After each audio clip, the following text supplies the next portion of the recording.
All right, welcome to episode 2 of the Unfuck My Life Experiment podcast, where we talk about taking responsibility for your life for 365 days, being radically honest with the things that are fucking up your life, and actively taking steps to unfuck them.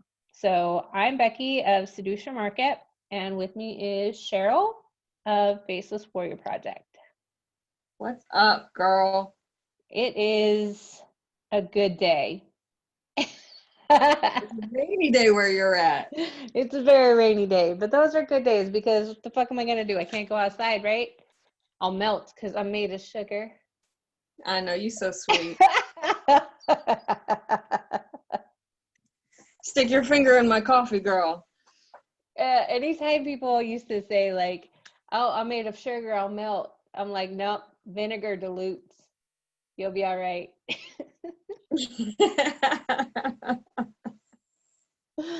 This isn't exactly nice. So we're going to talk today about something that came up in a sales conversation, or actually a sales training, that we both kind of have thoughts on. So I totally forgot what the topic is, so this should be fun. this is even more exciting now. Surprise. So I was on a sales training call, and we're talking about making sales more of a natural conversation and not making it a high pressure thing, right? But a phrase came up. They were talking about the concept of surrender. So, like, the ideal was if you're constantly fighting for things, if you're constantly in battle mode, in warrior mode, especially for the people who identify with that kind of archetype, when you're always fighting and battling, you have built your walls up so high that it's hard for you to actually receive. So that makes sales even harder because, and what they brought up, I had issue with, because they said, if you surrender, at least you know you get to live to see another day rather than fight on the battlefield. And Yeah, I was like, okay, but surrender, yeah. Okay, but if the whole point of the battle was to get the outcome, then surrendering means, yes, you live, but you live without the outcome that you wanted. So we're going to dig into all of this. Okay. Even from a warrior mindset, I go to my tactical experience on the battlefield of paintball field, and sometimes you have to admit defeat. Sometimes you have to recognize that a battle is going to cause more casualties than it's worth. So to save your squad, you make a tactical retreat and approach it from another direction. Right. I can see where that's coming from, even from a warrior mindset. It's not so much a surrender as it is a tactical retreat. So perhaps it's the terminology that you didn't like. It was the terminology 100% that I didn't like, but because the way that it was phrased was surrender to the current circumstance and let go of the outcome. And I get where they were coming from with that. I get what they were trying to say, but that wasn't what was said. But then somebody came along and they reframed it to more of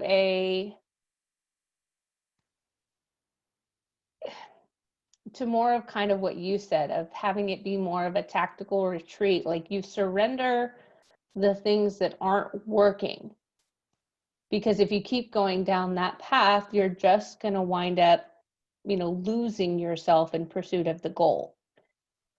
But if you take a step back, reframe it, look at what it is you actually want as the outcome, and if there's another way to achieve it.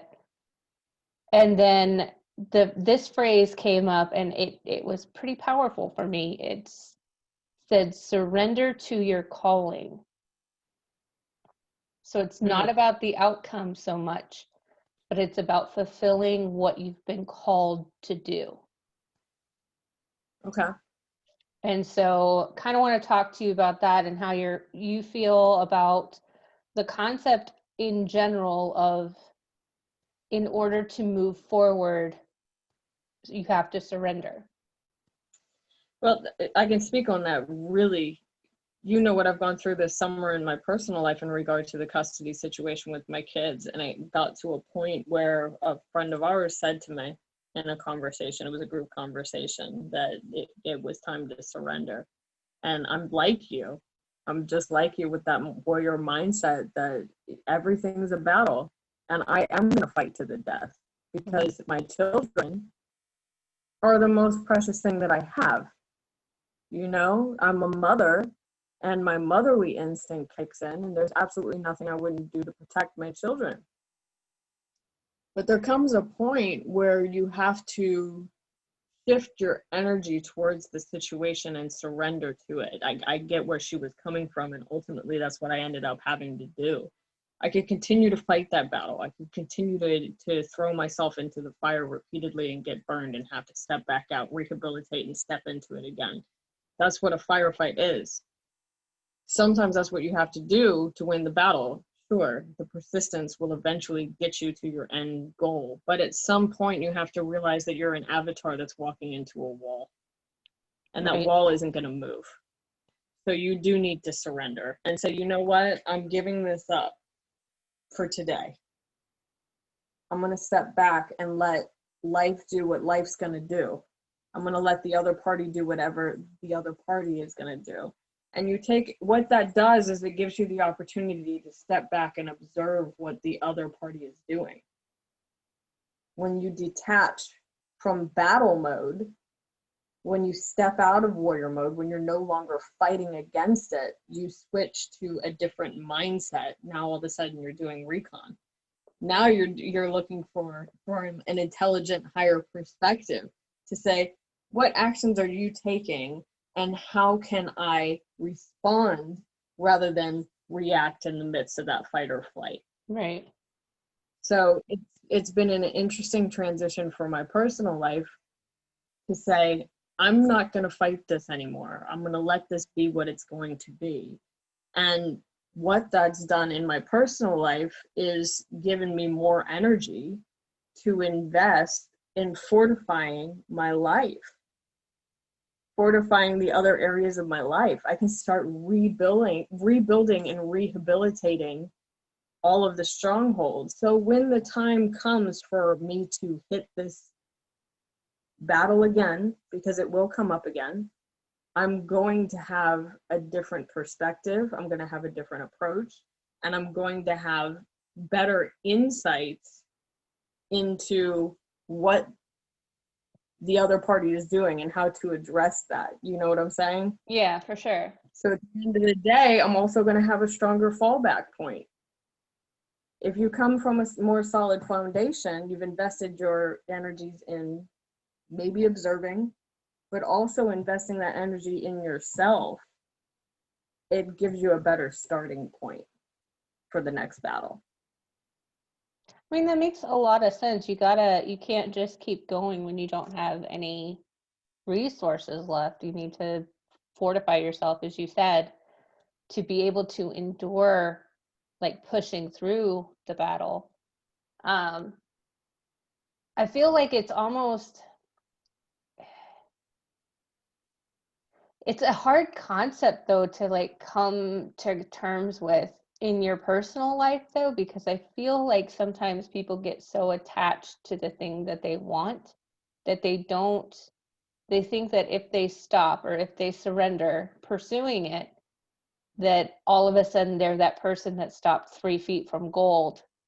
If you know that old story of like, keep going, and especially in the entrepreneurial space, tenacity and persistence, those are like gold standards. If you don't have those, and if you don't clamp down and just hold on like a bulldog with a bone and keep at it until you get what you want, this like relentless persistence, it's a really counterintuitive approach to say, okay, to get the thing and to truly be persistent, you need to step back. You need to take a breather. Right. And I think that that's something that's really hard to get your head around, especially if you're somebody who's very driven and very ambitious and very like set on succeeding. So from a sales perspective, it's different than your personal life, and it's bigger than the broad spectrum view of your entire business, because you can't just walk away from a portion of your business and expect that it's going to figure itself out. But from a sales perspective, it's very much like my custody situation, that it comes to a point where you realize that that particular client, that particular customer is not going to be sold. right. But to continue to harp on that sale is fruitless. It's a waste of your time and energy. There's never going to be a time where you're on the same frequency. There's never going to be a point in time when you're going to be able to communicate to them that your product is the solution for them. If they're not going to see it, they're not going to see it. Well, So, I think that brings a really good point up, though. Yeah. That brings a really good point up of like, you have to develop the discernment between somebody who has just not developed the trust necessary to buy from you, and somebody who will not be sold regardless. Right.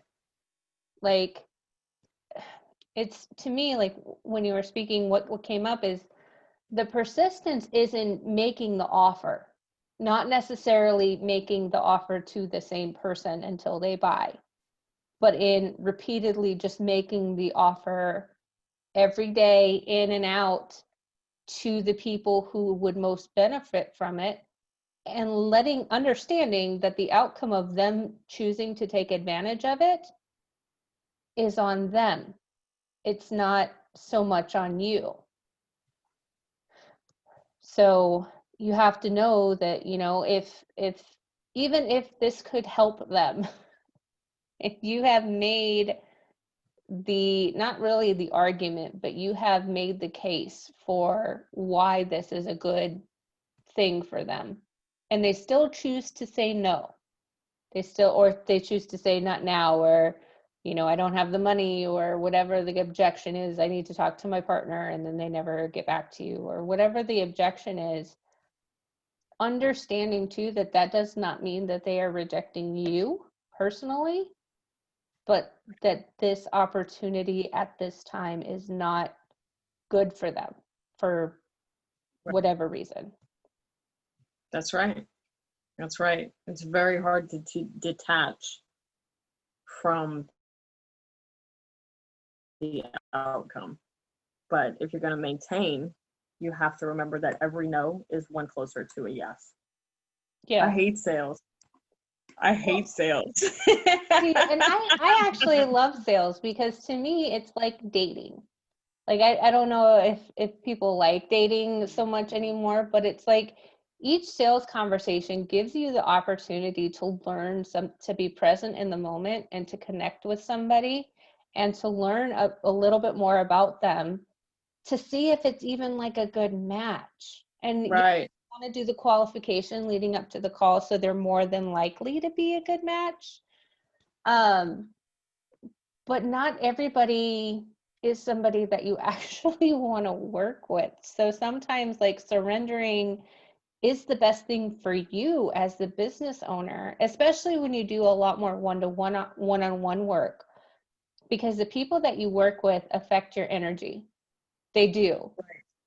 And if you're working with people that you feel are taking advantage, or are always complaining, or just otherwise general pain in the asses, it's going to be real hard for you to show up fully for them. So they're not actually getting the benefit of working with you. They're getting the benefit of working with like 30% of you, which you shouldn't be taking their money anyway. I think that's an ethics issue. That's an interesting insight. If you don't actually like the person and you can't get them the results, don't take their money. That's an interesting insight. But yeah, it's true. You run into that situation frequently where you've got a particular customer who just like, okay, I respect your business, I respect what you're doing, but on a personal level, we're not jiving. Yeah. Does it make sense to continue to bleed them if you're not giving them your full self? That's a great question to ask. Yeah, Something people should take the time to think about. I think it impacts people more than they're willing to admit, because the mindset is, well, okay, but it's money in the bank. So I would rather work with somebody that I don't particularly like and have money in the bank than only go for people that are awesome and not get paid. So it's kind of a scarcity mindset too, because the Right. underlying belief is there are not enough people with enough money to pay me that actually are like cool people that I want to work with. On some level, it's the laziness too. If you already have that stable income, why cut it off to go have to work harder to find somebody else? Okay, So, but taking it back to a relationship, if you're in a relationship that makes you feel like shit, right. like, do you want to stay there and feel like shit for the rest of your life? Or do you want to cut your losses, surrender, and go after something that's more your style? Like something that I will surrender. actually make you happy, right? So in that I way, surrender. like, yeah, exactly. In that way, Tactical retreat. I understand the concept of surrender. I get it, but I don't like the language. I see how I it don't. actually affects my mindset, because it's not a surrender. I'm not walking to the other side of the battle and saying, here, take me away in I'm chains. not giving up I'm not my giving power. up. I'm not giving up my power. I'm not giving up my kingdom. I'm not turning over the keys to the car and saying, it's yours now. I'm saying, look, this isn't working. Let me walk away and either come at this from another angle or give up that property, say, it's yours. I'm moving on to something bigger over here. So I Right. don't like that idea of surrender. I don't like that, but perhaps it's just the terminology. So then if we were to give it an unfuck my life makeover, this concept, because I think the concept is very good and I think the wording is absolute shit. So if we were to give it more of a positive spin, what do you think that might look like? It's a tactical retreat. It's a tactical retreat. You're in the shit.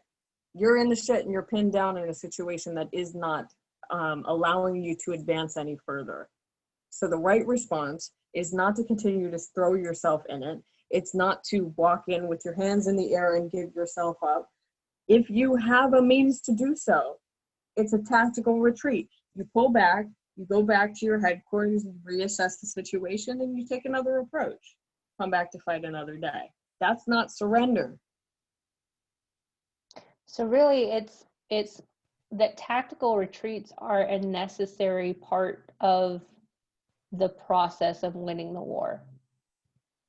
Absolutely. It's Really. seeing that it's bigger than the battle itself.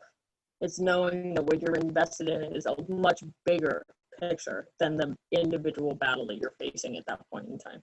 And you know, my brain is like, just know when to pull out.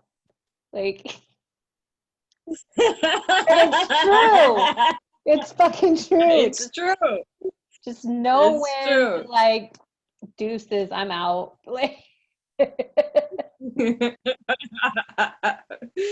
but don't leave her hanging.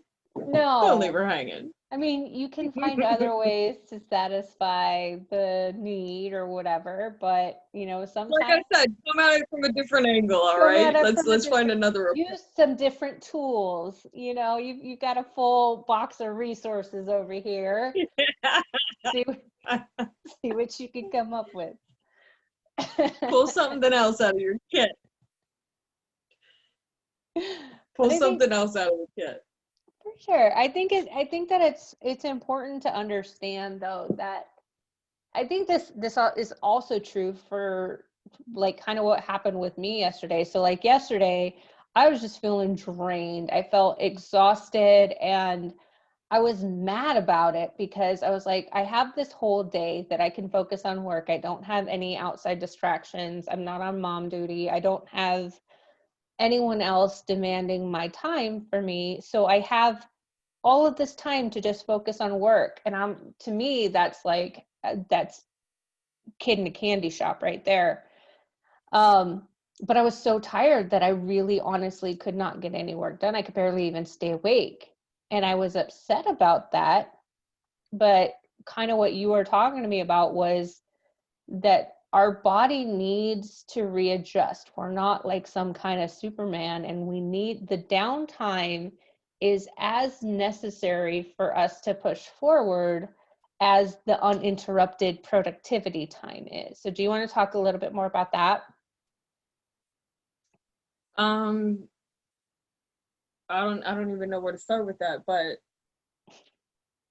I mean, that's just something that you go through when you have a transition from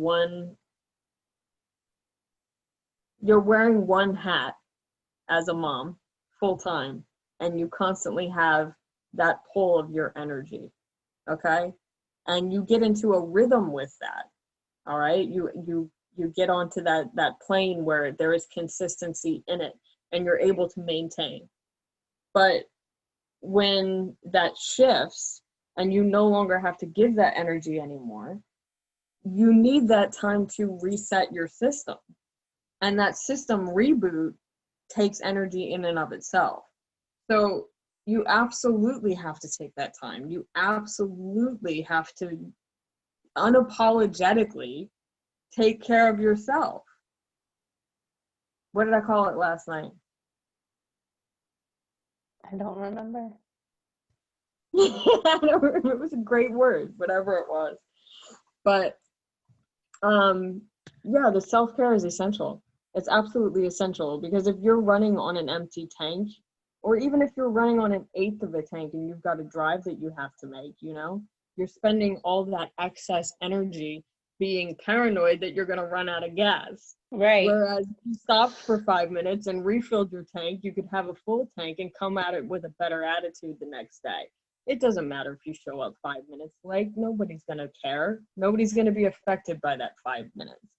But you show up in a different mindset. So it's important to take that extra day and to take that self-care time. Just know that as your life changes, as you move from one hat to another, as you switch from one role to another, there is a transition phase. And you have to allow the time for yourself to consciously reboot. It takes a tremendous amount of energy, and you have to give that to yourself. And don't beat yourself up about it. I You can't think be ashamed of that. that's part of, being human. yeah, like that's part of the whole tactical surrender thing to me, though, too, is to understand that there are going to be days where you can't be and do it all. And you have to learn how to be at peace with that, because it's a necessary part of the process to move forward. Yeah. Because burnout is, especially with entrepreneurs, burnout is a real thing. Like, especially when you're you're in the early stages of your business and you're doing everything yourself, or damn near everything yourself. Because that's a lot of demand on the system to show up and to perform in ways that are maybe outside your zones of genius. So not only are you performing, but you're like having to like figure it the fuck out as you go. It takes a lot of mental energy that I think it's easy to dismiss or kind of like devalue, like see as not important, when really like the amount of work that you're putting in to learn all of these new things quickly and to put together things that you're not familiar with how to put together, but you got to figure it out because it's part of what you need to do for that day. I know you've been feeling this pain with WordPress. Oh man, it's killing me. But sometimes you have to, that part of being persistent is stepping back and taking a break in order to come back at it with a little bit more, brain power or energy. I'll tell you that WordPress and going through the technical design portion, I don't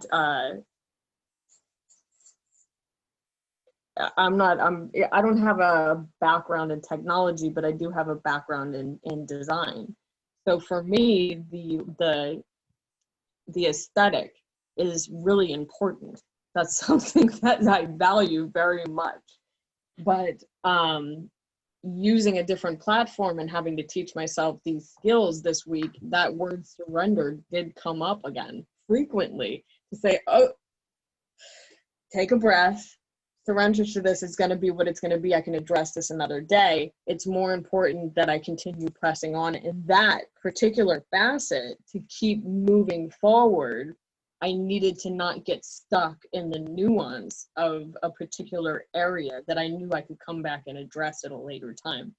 So in that instance, God, here I am contradicting myself. I do like the surrender in that particular instance, because there are times where you're like, you know what? This doesn't need to be addressed right now. I'm going to give this up. I'm going to release this. I'm going to continue pushing forward in another direction. So again, I guess that's not really technically surrender in a battle mindset, but again, that word comes up. It does take a lot of discipline, mental discipline, to be able to say, I'm not going to be attached to this. I'm going to let it go. See, I almost like the word release more than, because to me, surrender is something that you're forced to do when you have no other options. It's like the last line of self-preservation. I'm either going to die here or I will surrender, right? But in either case, to me, surrender signifies giving up your power.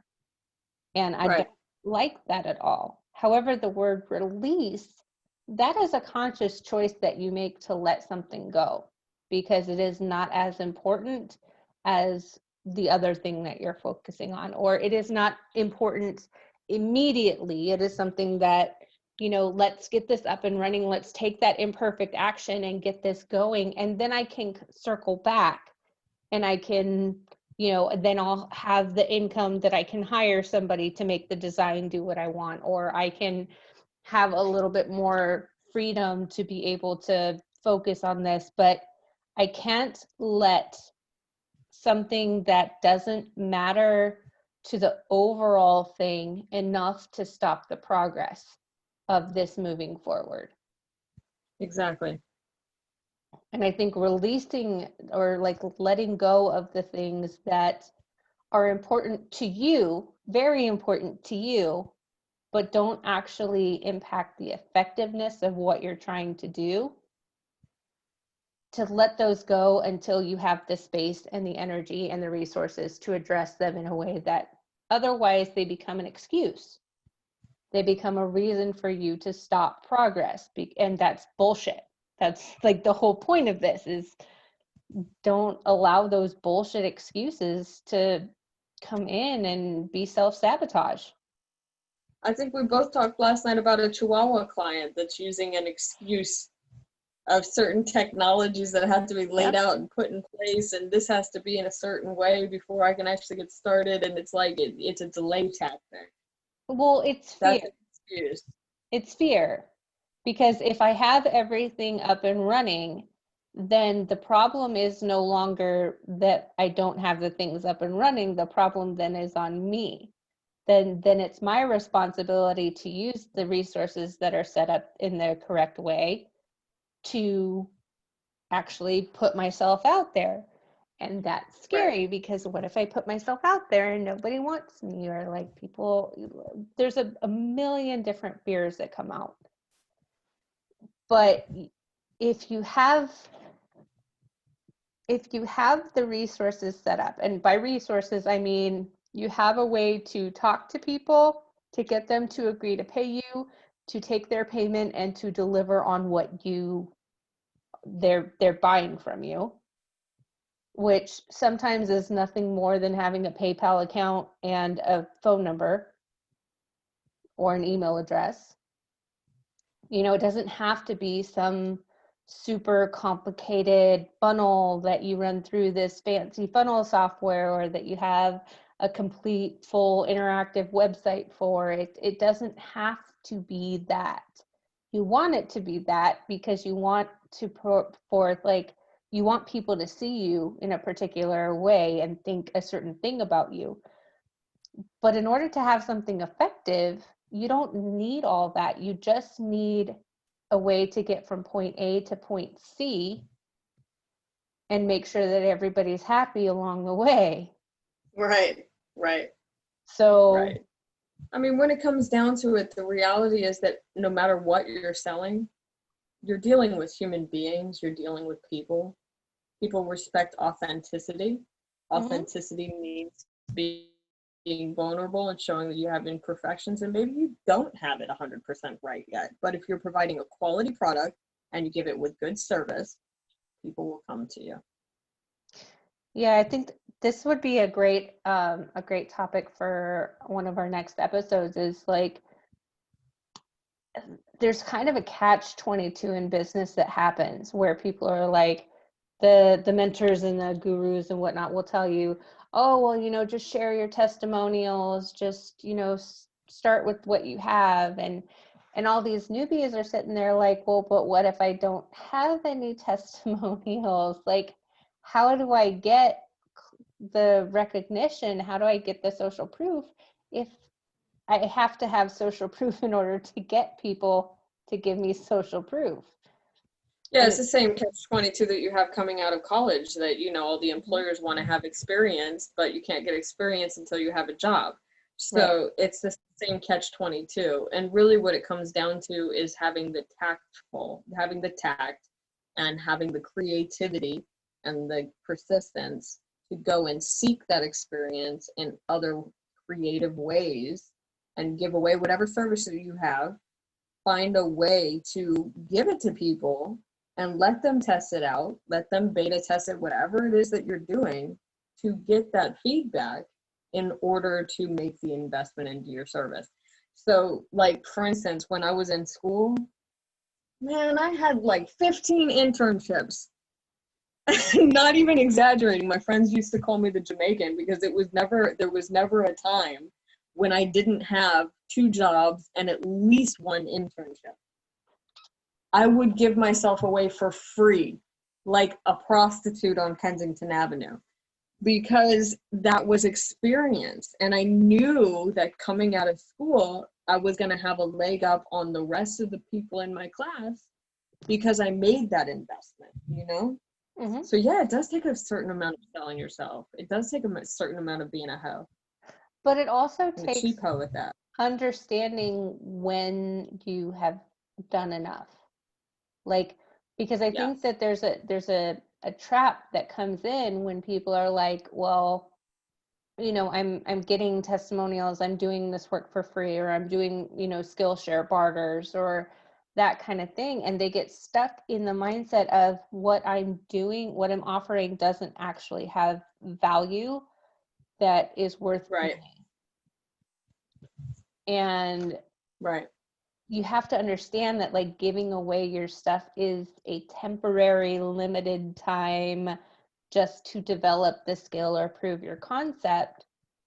And beyond that, like, that's why I don't advocate giving away anything for free. Swaps are good because at least there's a value exchange, or charging at least Right. $1, just anything to have it And be. I think it's important to put a value on whatever it is that you're giving away, to say, I'm going to give you this product to test. It has a $1,200 value, but I'm going to give it to you for free, knowing that what you're giving them is a gift and that you're doing it with the intention that they are going to give you a review. Yes, That's not free. you have to make That's it called clear. advertising. You have to make it clear that you expect something in return, that the testimonial, the feedback is not optional. Those things are the price of getting the program. Because if you give it away, that goes You're back just to a the hoe. terminology. It's also a surrender. It is a surrender. That is a genuine surrender of your power. That is a genuine surrender to say, here, just have it. Take it. And not knowing the value in your own mind of what you're giving away. Look at you bringing it full circle like a boss.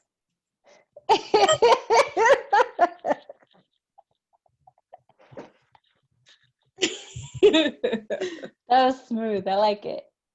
You like that? That's good. That's good.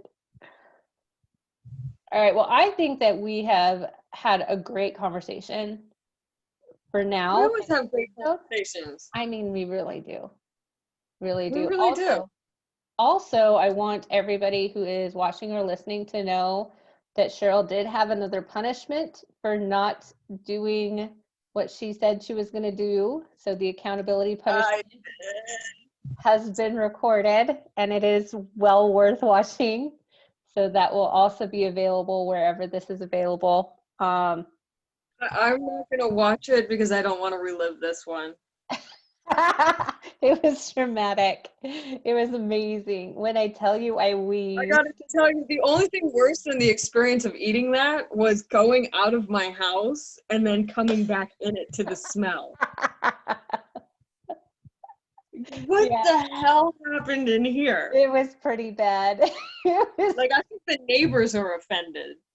That's how bad it is. it was amazing. So go ahead, like, subscribe, follow us, stalk us. We're amazing. And then go check out Cheryl's fun, happy punishment time. Hashtag UnFML. Yep. All right. We'll catch you guys later. Bye. All right. Bye.